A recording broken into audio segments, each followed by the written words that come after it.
In this video, I am going to discuss how can you apply a heading in your web page. Normally, heading we use for the larger text size. In HTML, there is a tag H. The N I am using as subscript, where N is ranges from 1 to 6.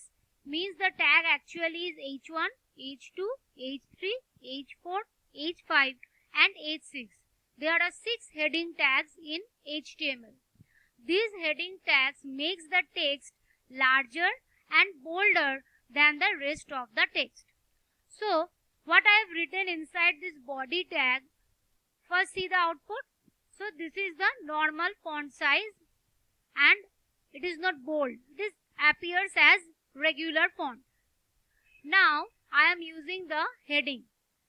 So, you can apply heading anywhere according to your need.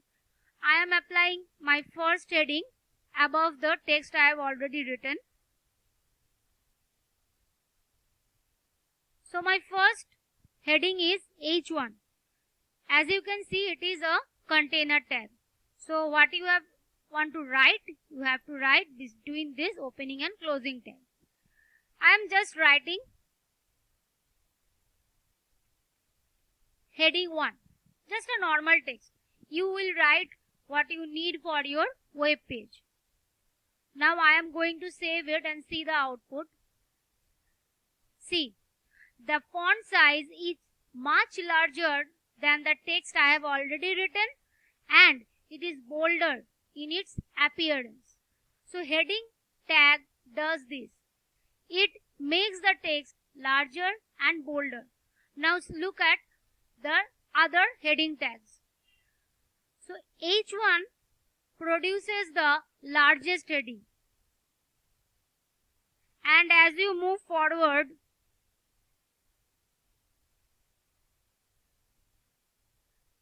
you will see the heading size is getting smaller and smaller. So I am writing first all the heading tags. Then there is H3.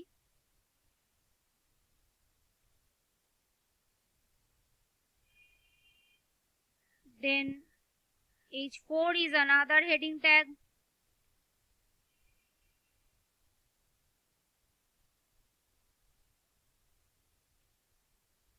H5. It is the 5th heading size. And H6. It is the last heading size. So let's go to see the output. As you can see, when I am moving from heading 1 to heading 6, the font size becomes smaller and smaller, but it remains bolder, but the font size remains smaller and smaller. Even the last heading size, the heading 6, is smaller than the normal text. So, for heading purpose, we normally use this first heading size, the second heading size, third heading size, and the fourth heading size, I am thinking it is somewhat the same size as the normal text. So, for the web page purpose, normally the first 3 heading sizes are used for regular purpose. The last 3 heading sizes they are still there, but they are getting smaller and smaller, and they ultimately become smaller than the normal text of your web page. So, using that is not of a use.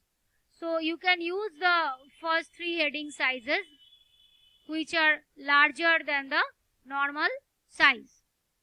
So, it is there are then 6 heading tags you can use inside the HTML.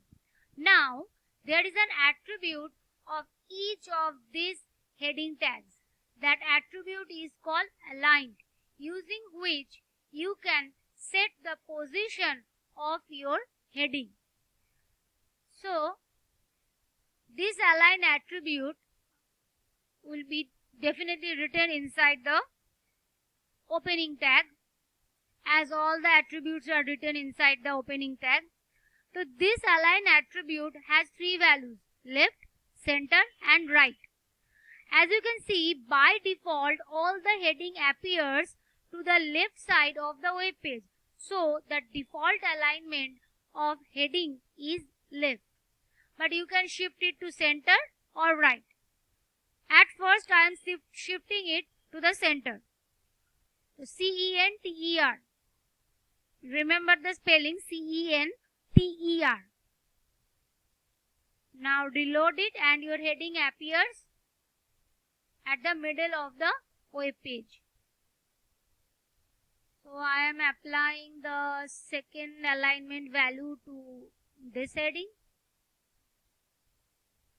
and I am going to write right, means the heading will move to the right side of your web page. So according to your need, you can use this align attribute. You can, if you don't use it, align attribute, the heading will appear at the left side of your web page. If you use the align attribute, you can move the heading to the center of the web page or to the right side of the web page. So this is all about how can you apply heading and how can you shift according to your need in the web page.